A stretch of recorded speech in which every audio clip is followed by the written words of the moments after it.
सही है सही है।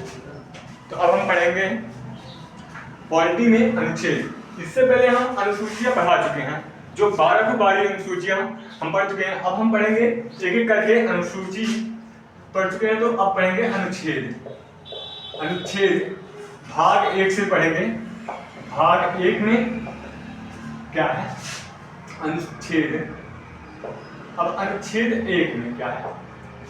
अनुच्छेद 1 में वर्णन किया गया है कि भारत राज्यों का संघ होगा। मतलब क्या है? ये जो भारत है वो क्या है? राज्यों से मिलकर बना है।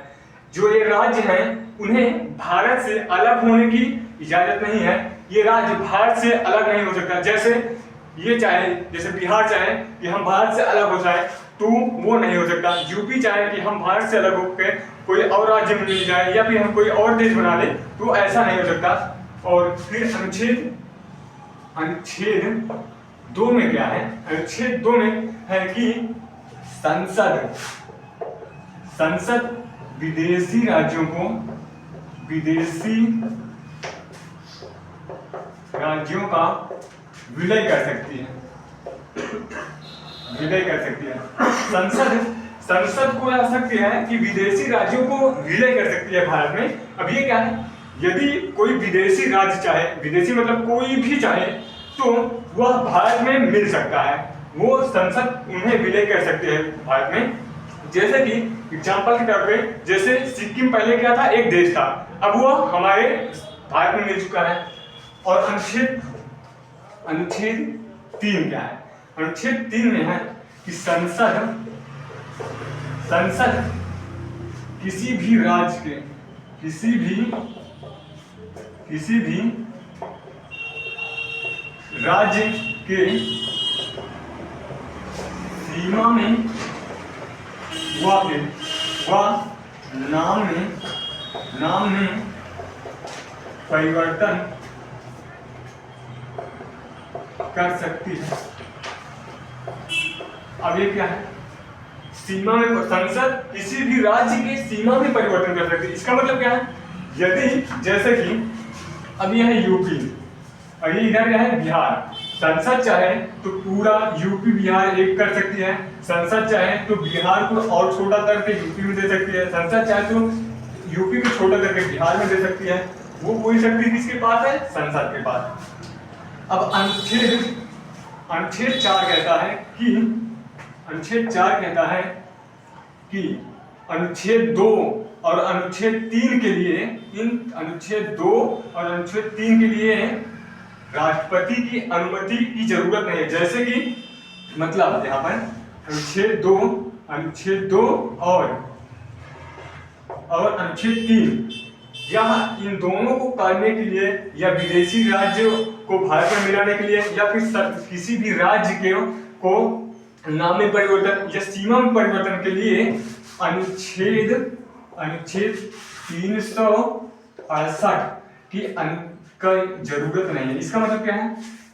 कि ये जो अनुच्छेद 368 है ना, ये संविधान में संशोधन की अनुमति देता है। यहाँ में इन दोनों काम करने के लिए अनुच्छेद 368 की जरूरत नहीं है। ये अनुच्छेद 4 में वर्णन किया गया है। अब देखो, पहले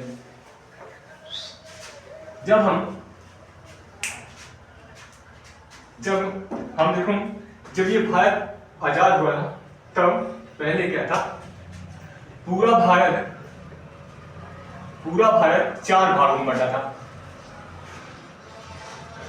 पूरा भारत 4 भागों में। बड़े राज्य जिसे हम पहले ABCD करके लिखते हैं। ABCD में ABCD, ये ABCD करके। अगर किसी से पूछा जाता तब कि तुम कहाँ से हो, तो बोला जाता था हम A से हैं। अब A से कहाँ से हो पता नहीं। अब देखो यहाँ पर, देखो A में कौन राज्य रखे गए थे? बड़े राज्य क्या थे? जैसे पंजाब, हरियाणा, यूपी, बिहार, ये बड़े राज्यों का मतलब ये नहीं है कि बस आकार में बड़े राज्य, आर्थिक में मतलब जो आर्थिक व्यवस्था में अच्छे खासे थे, जहाँ पे उत्पादन अच्छा होता था, वहाँ पर बड़े राज्य इन्हें माना जाता था कि ये कैसे हड़प नीति, जो लॉर्ड डलहौजी था वो क्या करता था, पहले हड़प नीति अपनाता था कि जिसकी जैसे कि झांसी की रानी थी, अब उनके पास कोई अपना संतान नहीं था, तो वो क्या कहता है, वो बोला था कि तुम्हारे पास संतान नहीं है, तुम जो तुम्हारा उत्तराधिकारी नहीं बन सकता, जिसने तुम्हें जिसे तुमने बोल दिया है, तो उसका राज्य किसने हड़प लिया था, लॉर्ड डलहौजी ने। अब ऐसे ही अब यहाँ पर बी में क्या था, बी में था प्रिंसली स्टेट, प्रिंसली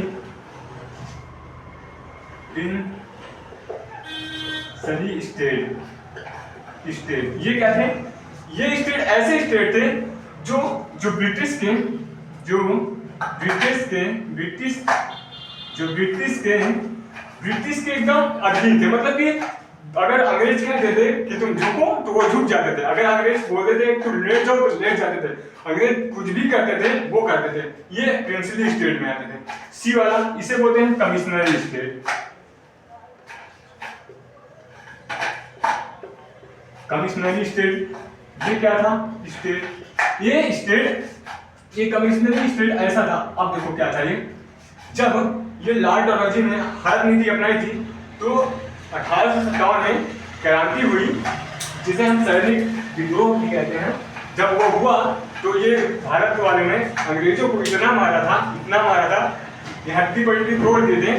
फिर क्या हुआ, अब ये जो ब्रिटेन की महारानी थी उसने क्या दिया कि अब हम भारत में हड़प नीति नहीं अपनाएंगे, अब हम भारत में हड़प नीति नहीं अपनाएंगे।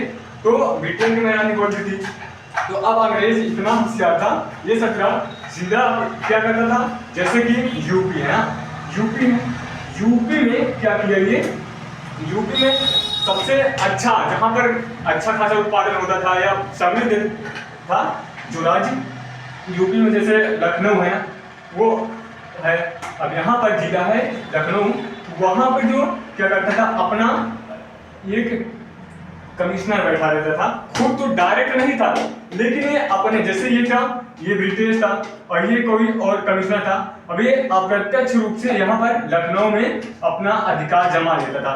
इसके अकॉर्डिंग था तो अभी तक इसी का, लेकिन ये डायरेक्ट नहीं था यहाँ पर, ये इसके अकॉर्डिंग था यहाँ पर, तो इसके माध्यम से यहाँ से ये था। अभी इन स्टेटों को बोला जाता है प्रिंसली स्टेट, जैसे कि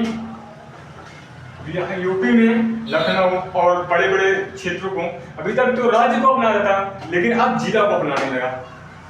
यहाँ पर तो यूटी था और यहाँ पे यूपी, अब कितने भागों में बांटा गया था, ए बी सी डी। अब यहाँ के लिए आज इतना ही, इसके आगे हम कल पढ़ेंगे। आपको यह वीडियो कैसी लगी, वीडियो को लाइक और चैनल को सब्सक्राइब कर दें।